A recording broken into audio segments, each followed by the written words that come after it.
Hi, my name is Pat, and I am in recovery from an addiction to alcohol. There are a bunch of us who have gotten together in the hopes to help explain to you guys how addiction happens. Addiction has had a very big impact on my life. I lost a lot, but I'm very happy now to say I have my life back. But I don't want to see it happen to anyone else. We wanted to talk to you ourselves about the behaviors and risks on the ramp to addiction and the brain science behind it. You know, addiction doesn't just happen overnight. There's a connection to behaviors in your everyday life that can rewire your brain for addiction. It is when alcohol or drugs begin to take over your life. There's a tipping point. Your use keeps increasing, even though it is causing tremendous problems for you and your family. Addiction is a chronic disease, just like diabetes or heart disease. A chronic disease means it never goes away once you have it. But the good news is that it can be managed so that you can have a happy and good life. And it's not just about addiction. There's a lot of people whose drinking and drugging is causing problems in their lives, and we're trying to help them too. Let's take a look at why people start drinking and drugging, because it's an important part of the addiction process. Here are some common reasons.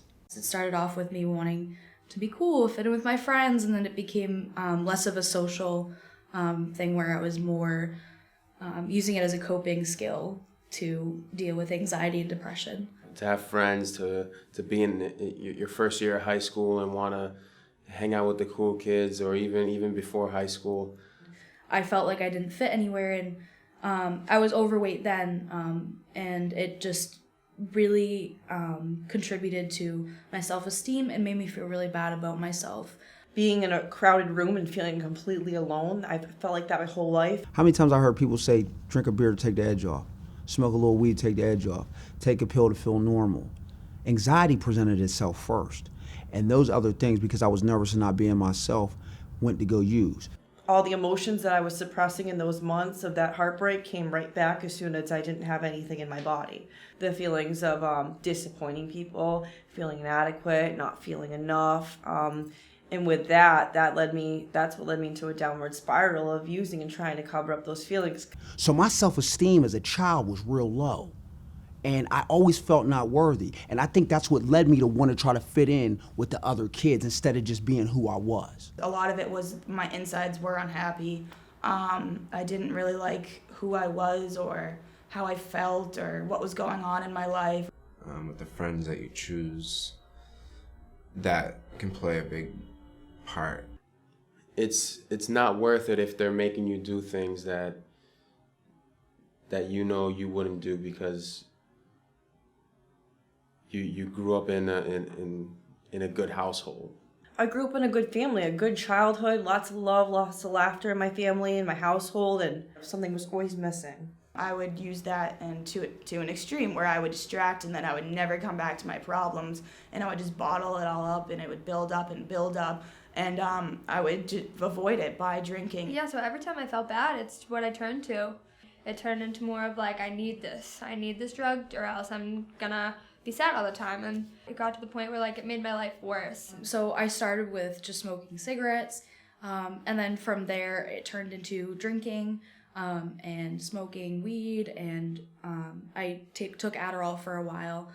If you don't smoke pot, you don't think you're cool, eventually it just turns into something that you can't turn off. So I would say anxiety and depression and substance abuse go hand in hand rather well, unfortunately. You use to cope with not being in your reality. It's just kind of a vicious cycle of I have a lot of anxiety, depression, whatever it is that you're going through. Use a drug or a drink and you're like, hey, this kind of makes me feel better, and then just right then and then it kind of cycles through to where it doesn't, because it only lasts that short while of feeling good, and then you're like, all right, well, now I want more of that feeling good, so you just kind of go and.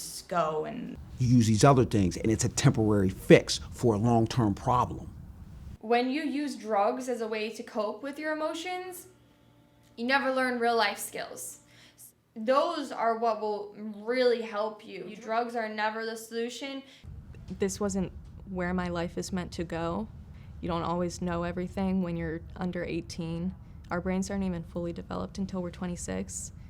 You make dumb choices when you're young. If really I was making horrible decisions thinking, I'm gonna do this and everything's gonna get better. I'm 22 and my brain isn't even at its best yet. And to imagine that like a 13-year-old is using and changing their brain so much will impact them forever. And then they don't really realize then, because they're so young, that it's going to affect them in the long run, and it really does. You shouldn't do drugs because it ruins your life. You're not anywhere near your peak of life. So to use substances and change your peak, it's just not what's best for you. Because I want to be able to deal with the feelings without any mood or mind altering substance. I want to be able to take the feeling, feel it, address it, and then deal with it after that. If I just numb it, I won't embrace that process. So when you use, it makes you somebody who you're not. Instead of using healthy tools like yoga, like spirituality, like working out, like eating right, like reading, like school, who I am matters. I am valuable for who I am. I was put here for a reason. And I wish, looking back, I could have just embraced who I was. But there's a pressure to try to be like everybody else and fit in. Instead of me embracing who I was, I caved to that. You need to realize what's happening behind it, because it's not just filling that void, it's making that void bigger. When you stop, like, that void is so big that you don't know what to do and you don't know how to stop at that point. And like, people can avoid that today if they choose to work through the problems ahead of time. So you've just heard why some people start drinking. I started drinking because it was what my friends were doing, but it got to the point where I needed to drink to have fun. Basically, your teen years are when you're starting to create your own identity, and peer pressure starts to kick in. It's normal to feel uncomfortable in new situations, like going to parties or meeting new people. But teens learn how to do these things by being put in these situations and actually working through them, and feeling a sense of accomplishment that they can do it. If you rely on drinking or drugs, that sets up unhealthy patterns, hardwiring your brain to need those substances to function in those situations. This actually delays the development of coping skills that you'll need for the rest of your life. Okay, let's take a look and see what happens inside the brain. The prefrontal cortex is the part of the brain that helps you assess risk, think about consequences, think about your future. But it's not fully developed till about age 25 or 26. Because the prefrontal cortex is still developing, teenagers rely more than adults do on a part of the brain called the amygdala to make decisions and solve problems. The amygdala is the part of our brain that focuses on our basic needs. You can think of it as a caveman, just trying to stay alive. The way it deals with basic needs is to create memories and pathways in response to pleasure, so that we want to keep doing the things that keep us alive, like eating, sleeping, and human interaction. Our experiences actually make or break connections and pathways in our brain, especially during the teen years when the brain is in an intense development stage. When you eat a piece of chocolate cake, you get a blast of dopamine, which is sometimes referred to as the happy hormone. The dopamine spikes up and then returns back to normal levels from doing things that are pleasurable, like hanging with friends, dating, being in nature, or exercising. When you drink or use drugs, you get a large blast of dopamine. But our body's not used to getting such a large amount, so the response is to tamp it down, and it returns lower than normal. But the caveman in our amygdala, hardwired for survival, craves those pleasure activities and craves the behavior that causes dopamine to spike. So it sets up this pattern of craving the behavior, getting a dopamine spike, and then tamping it down, each time going lower and lower. This pattern is hardwiring that pathway where memory and pleasure are stored. Well, the stronger the amygdala and the cravings are, the bigger the influence of the caveman and the smaller the influence of the prefrontal cortex in terms of decision making. Over time, your body figures out to adjust the dopamine lower from drinking or using drugs. So a person that is looking for a high needs to drink more to get the same high they used to. And now the dopamine level is lower and people start to drink or use drugs just to stop from feeling so bad. Drugs literally hijack that reward system and the amygdala. The caveman is making the decisions and is strongly craving that high to the point that it drives behavior as if there is no risk assessment or thinking about consequences, and denial is strong. people's behavior starts to diverge from who they really are. On a sciencey level, when you don't have them, your dopamine levels are down, so it's you don't feel good like you would normally without those things. So your brain is like, I need those things to feel better, and but like they don't make you feel better in the long run of things. So like those things you don't think long term, especially when you're using, they just don't really matter. Like when I got, summons to court and stuff, I would just throw out the letter and pretend like, they're never gonna, like, it's not that big of a deal. Like I would just make the very big fires in my life into little teeny tiny flames. Like they didn't really matter. The glow just hits you so hard. It hits you so much harder than you would without it, because now your brain is just like seeking out this endorphin rush that you can't get naturally, and so my lows would be very low. Drugs and alcohol is completely operant conditioning. It's like Pavlov's dog. Every time you ring the bell, the dog gets fed. So every time you're sad, you use. So anytime in the future when you're feeling sad, your brain automatically goes, well, I should use, instead of seeking other help, instead of talking to my friends, going to therapy, taking my actual medication if you're on it. It kind of conditions us to think we should use these unhealthy coping mechanisms because it's always what we've done. If you think of the craving part of addiction as a magnet, the more you use, the bigger the magnet becomes. It takes a lot to pull away from that force, but it can be done, and people do return to a happy life. I did it. I pulled away. But the best thing is not to become addicted in the first place. A lot of people think addiction is a moral weakness, and that they can just man up and stop. But let me tell you, it's not that easy. Now let's listen to these guys in recovery talk about how drinking and drugging has impacted their lives. Drugs, and it's not who you are. When you're caught in active addiction, it's not who you are as a person, and you do things that you would never do normally. I knew it wasn't how I was raised. This isn't who Freddie is. What happened to the Freddie we know? Alcohol started to change the way I started to act. Because they're not that person that they're being at that time, when they're stealing from you and lying to your face. It's them, but it's not really them. It changed the way I thought. It changed my process. It took this productive kid who was on his way to do something real special to not hygienic, nasty, mean. I would say that addiction isn't a choice. The first use is a choice, but beyond that, we don't know how people react to it. It was clear that the liquor had an effect on my brain chemistry and who I was. Once you get into being addicted to something, you physically lose that choice. And we often really need help from other people because we don't know how to break through ourselves. It took me a while to identify the addiction was what took over, chemically needing that drug to be able to function.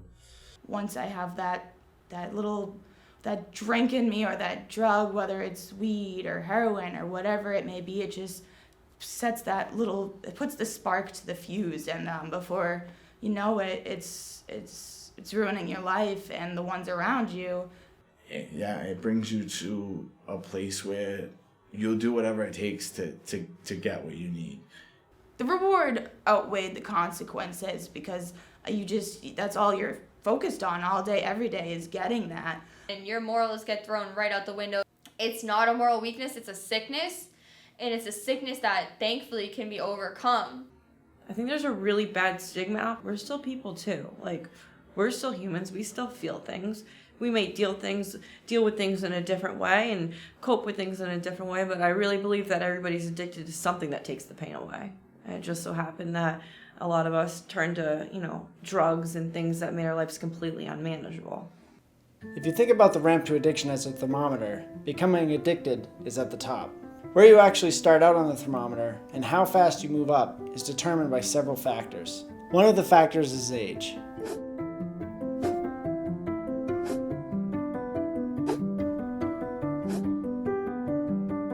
Family history matters, but most of us don't know. Another factor is your frequency and amount.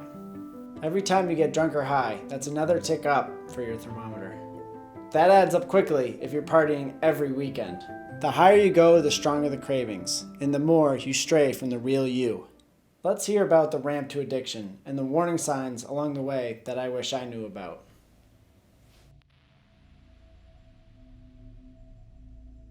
I would show up hungover to games, puking on the sidelines, getting high before practice. I went from getting straight A's to like getting D's and failing. Not even get out of bed to go to school on time. I would skip class to drink because I had hangovers. And then you just feel terrible and you're in the corner puking and you just want it all to just be over. Then it turned into I'm fighting people. You lie because you do something that's gonna hurt somebody. It made it worse where I was using it as a crutch, so when I used it to solve my problems, I was no longer able to solve them without drinking, without smoking. Kind of like a cycle. You start using one thing and then that thing doesn't really work anymore, so you go to the next thing. And then, Family, bringing it up constantly. as I started losing friends, It seemed like I was always the one that needed taken care of after a night out. Cuts, scrapes, black eyes. Didn't care about anybody else on the road. I crashed my car, I got Many DUIs. times I would drink to a point where I completely don't know what happened. Don't drink before 5 o'clock. I broke that one. Don't drink on weekdays. I broke that one. I stopped taking care of myself. My personal hygiene was getting bad. I was always in my room. I didn't want to go anywhere. I had big dreams. I was gonna go to Harvard. I was gonna be a lawyer. That's impossible now. I couldn't stay in a relationship. I felt like I was constantly letting girls down.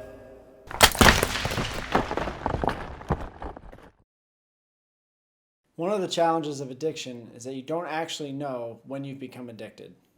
There's an invisible line you cross, but you don't actually know where that is. Addiction did sneak up on me. At the time, I was just Melvin, a kid, kid from the city that had good grades, and when I went down that wrong path, it just caught me by surprise. Eventually, I would look at myself in the mirror and just not recognize the person in the mirror. Or makes you think you're doing better and feeling better and like whatever, and then you do reach that point where it's that teeter-totter, and then you're like, all right, but you don't even realize you're going down that downslope until you're almost towards the bottom, and then you're scrambling and you're like, what happened? But if you recognize yourself in any of these things, man, I'm telling you, it's not normal. We can fall into the trap of comparing ourselves to others. I'm not as bad as that guy. She's way more of a mess than I am. It may seem normal if all of your friends are doing it, but man, I'm telling you, you're somewhere on that ramp. It starts out with smoking weed. Like, all right, my mom's mad at me. Screw her. I'm gonna go out and smoke a joint. That starts this pathway in your brain, and then it might be drinking, and then it just progresses. And so now you carve out like almost like a canyon, like a water running through a canyon. And now you carve out this pathway, and it becomes like an automatic behavior. Anytime something happens, anytime someone gets you mad, it can go from serious things, using drugs, alcohol for serious things, and by the end of it, it's like my shoe's untied, I'm getting high. Then it just becomes excuses. Those behaviors just they progressively get worse, they progressively get stronger. What starts out as a choice becomes a compulsion that drives our behavior and ruins our lives. If you don't deal with it or stop, life gets increasingly worse over time because of what's happening in the brain. Like I said, that canyon is so deep in your brain, that pathway for your neuroconnectors, it's like automatic. And it takes time to shut that off and to retrain your brain, to retrain the thought process. Just think about the pathways you are carving and how they'll set you up for life. Will they help you accomplish your dreams or hold you back? Only you can decide. Now let's hear from Emily about how it's okay to ask for help for you or for a friend. For any issue that anyone's struggling with, whether it be depression, anxiety, or anybody, if you're stuck and don't know what to do, I would say, reach out for help, because sometimes you're not in that mindset to help yourself, and that's okay. You know, asking for help from someone doesn't mean that you're weak. It doesn't mean that you're worse off than anyone else. It just means that you need help. And I think that everyone needs help at some point in their life, and you shouldn't be ashamed to ask for it. I would tell kids who are afraid to seek help that there are so many people who do want to help. Maybe your parents aren't giving you the help you want, somebody else will.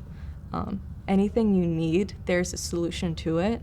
If you're worried about your eating habits, your substance use, your depression, anxiety, there are people who specialize in it and really are successful in helping people.